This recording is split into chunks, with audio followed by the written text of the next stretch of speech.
Hello guys, I am Nikki और आप देख रहे हैं अपना YouTube channel IQ students point. So guys, आप लोगों ने मुझसे टीचिंग का जो प्रोसेस पूछा था वो अकॉर्डिंग टू थंबनेल आपको पता लग गया होगा कि मैं आप लोगों को इसमें क्या बताना चाह रही हूँ। मैं आपको यहाँ पे भी बता देती हूँ कि आपको एक गवर्नमेंट टीचर बनना है। अब वो फर्स्ट क्लास से लेकर कॉलेज तक का पूरा प्रोसेस मैंने आपको इस वीडियो में क्लियर कर दिया है। क्या क्वालिफ़िकेशन है, क्या एज लिमिट है, क्या सैलरी है, फ़ीस, सब चीज़ें मैंने आपको इसके अंदर क्लियर कर दी हैं। ठीक है, बाकी कोई क्वेश्चन या डाउट है तो आप मुझसे कमेंट बॉक्स या टेलीग्राम चैनल पे पूछ ही लेते हैं, तो मैं यही बोलूँगी कि आप वहीं मुझसे क्लियर कर लेना। ओके, हम पहले प्राइमरी टीचर का देखेंगे, then upper primary, TGT, PGT, फिर लास्ट में आता है हमारा प्रोफेसर भैया। अब प्रोफेसर भैया पे जाने से पहले आपको स्टार्टिंग से स्टार्ट करना होगा। तो प्राइमरी टीचर जो होता है बेसिक 1 से 5 तक क्लास के बच्चों को पढ़ाने वाला एक टीचर होता है। इसमें एज लिमिट 30 साल है।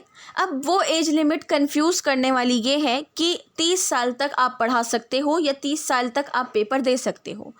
30 साल तक आपको अपनी ये सारी क्वालिफ़िकेशंस कंप्लीट करनी है, उसके बाद जाकर आप प्राइमरी टीचर बन जाओगे। ठीक है, क्या क्या है, 10th 12th पास करने के बाद आप लोगों को ग्रेजुएशन करनी है।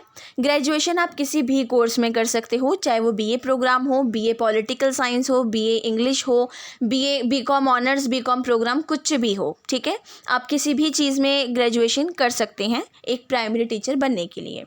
उसके बाद आपको BEd या फिर DLEd करना है। अब एक चीज़ यहाँ मैं क्लियर कर दूँ, ऐसे बहुत सारे बच्चे हैं जिन्होंने आफ्टर 12th सीधा DLEd किया था। तो बच्चा, आप ये समझो कि आपकी 2 क्वालिफ़िकेशन इसमें से कंप्लीट हो गई हैं। अब आप ग्रेजुएशन करो, देन उसके बाद प्राइमरी टेट या प्राइमरी CTET का पेपर दो। प्राइमरी टेट होता है टीचर एलिजिबिलिटी टेस्ट और प्राइमरी CTET होता है central test teacher eligibility test. ठीक है, प्राइमरी का ही लेना, प्राइमरी का ही जो बुक्स आती हैं उसको लेना। एक अपर प्राइमरी भी आती हैं या अलग भी आती हैं।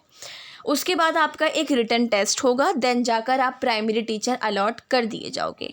अच्छा, इसके अंदर एक बात कि आप लोगों का इंटरव्यू नहीं है अगर आप प्राइमरी टीचर बनते हैं तो।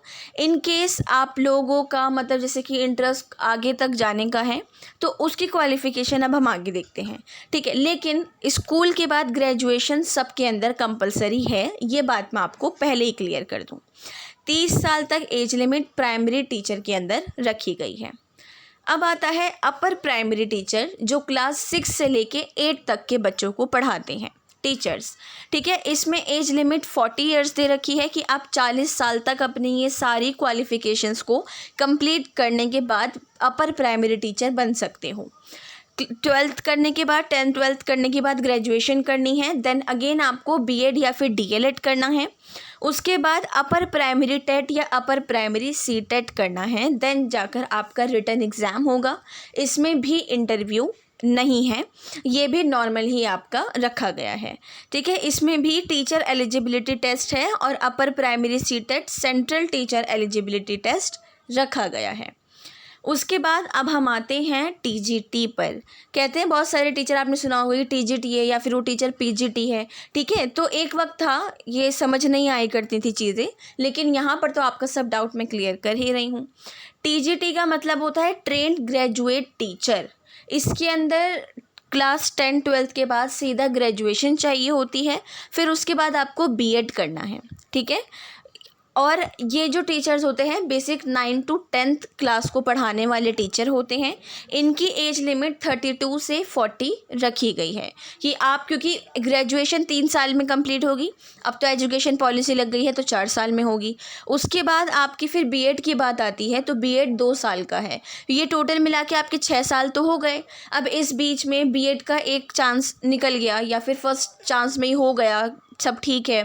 ठीक है, उसके बाद आप लग गए, तो उस हिसाब से 32 से 40 ईयर तक आपको एज लिमिट रखी गई है। ठीक है, TGT भी आपका कंप्लीट है। उसके बाद आपका एक रिटन एग्ज़ाम होगा, उसके बाद आप यहाँ पर क्वालिफाई हो जाओगे TGT के टीचर के लिए। ठीक है, अगेन मैं रिपीट कर रही हूँ, TGT ट्रेंड ग्रेजुएट टीचर की क्वालिफ़िकेशन ग्रेजुएशन है, उसके बाद BEd है, फिर एक रिटन एग्ज़ाम देना है, देन आपका TGT टीचर बिल्कुल रेडी है। अब ले जाओ इसको भगा के। अब आता है आपके पीजीटी के टीचर्स, पोस्ट ग्रेजुएट टीचर्स जो होते हैं, ये हमारे 11th और 12th की क्लास को पढ़ाते हैं, ठीक है। क्वालिफ़िकेशन ग्रेजुएशन है, फिर पीजी आपको करनी है, पीजी में आप एमए करेंगे, ठीक है। इन केस आप साइंस के स्टूडेंट हैं तो एमएससी करेंगे, और अगर आप कॉमर्स के स्टूडेंट हैं तो आप एमकॉम करेंगे। उसके बाद रिटन एग्ज़ाम देंगे, देन आपको इंटरव्यू देना है इसके अंदर, ओके। इसके अंदर एक चीज़ जो यहाँ ब्रैकेट में मैंने लिख रखी है कि कुछ जगह बीएड पीजीटी ही एक्सेप्ट करते हैं, बट यूपी में नहीं है ऐसा, ठीक है। अगर आप इनकेस यूपी के टीचर बनना चाहते हैं पीजीटी के, तो वहाँ पर बीएड नहीं भी करोगे तो चलेगा, लेकिन बहुत जगह पर ऐसे हैं जो बीएड मांगते हैं। तो आप इस क्वालिफ़िकेशन के अंदर ग्रेजुएशन के बाद बीएड पोस्ट ग्रेजुएशन में कर सकते हैं, चाहो तो एमए भी कर सकते हो, क्योंकि अकॉर्डिंग टू एजुकेशन पॉलिसी आप 2 डिग्री एक साथ कर सकते हो।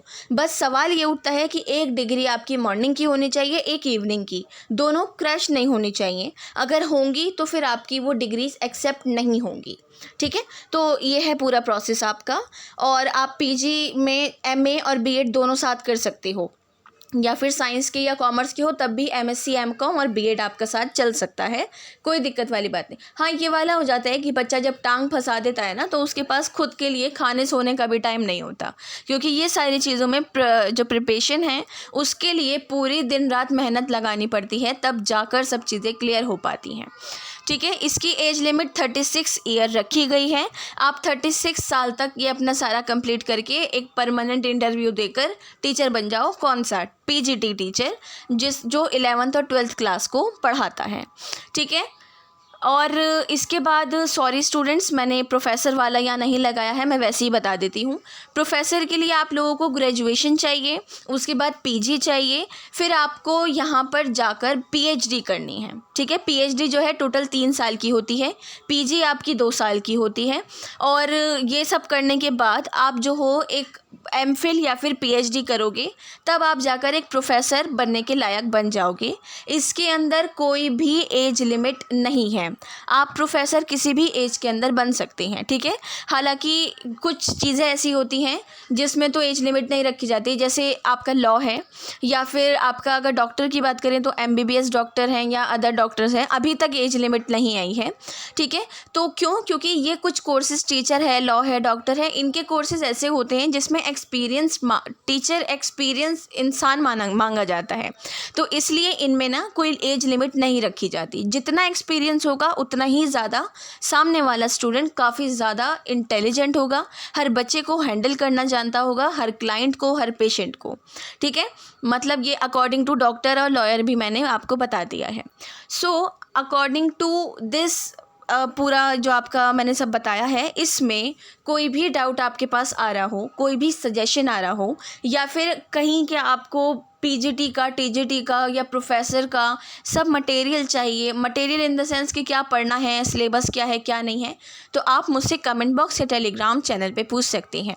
So thanks for the watching and best of luck all.